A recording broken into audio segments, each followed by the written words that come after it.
Maraming mga netizens ang nag-react sa naging reaksyon di mano ni Julia Montes sa isa sa kanyang spot interview tungkol sa isyu na hindi na magtatagal si Maris Racal sa kanyang ginagampanang role sa Batang Quiapo dahil sa mga samot-saring isyu tungkol sa kanilang dalawa ni Coco Martin.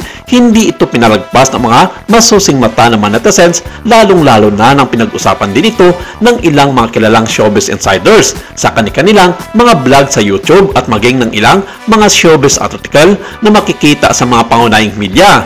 Sa kabila ng pananahimik ni Julia sa isyu, tila may lumalabas na hindi maganda sa bibig nito nang tanungin ng nasabing showbiz insiders sa kanyang reaksyon tungkol kay Maris Racal at Coco Martin.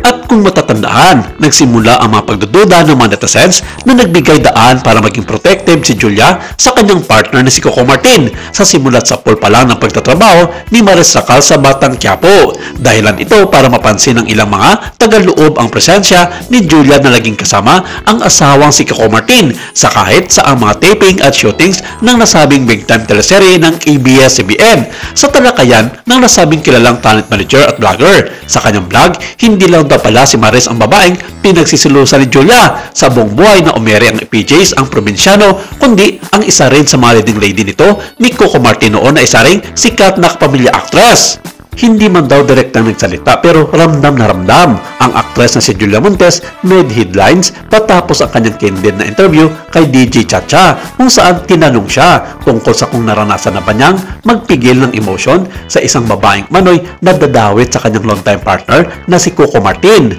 Sa tanong ni DJ Chacha kung may nakainkwentro na ba siyang babae na kailangang sabihin ng, "Girl, kalmahan mo lang, work lang to." Diretsahan ang sagot ni Julia, "Hindi ko siya kinausap pero pinaramdam ko sa kanya kasi wala nang point na kausapin ko pa siya. Excuse me, baka makilala niya kung sino siya. Hindi kasi super warm ako. Alam mo kung okay ako sa'yo, saka hindi. So, hindi rin ako plastic. Hindi rin ako showbiz. Pag hindi ako okay sa'yo, hindi kita papansinin." At sa kuwelang bahagi ng usapan, ikinuwento ni Julia ang pagkakataon na binati siya ng naturang babae ng "Hi po," kahit magkabatsaraman sila sa showbiz. Aminado rin ang actress na umabot sa limitasyon ang pasensya niya noon dahil harap-harapan ang feeling niya na nilalandi na ang kanyang partner na kulang na lang ipamukha na gagawin niya ito sa anumang paraan.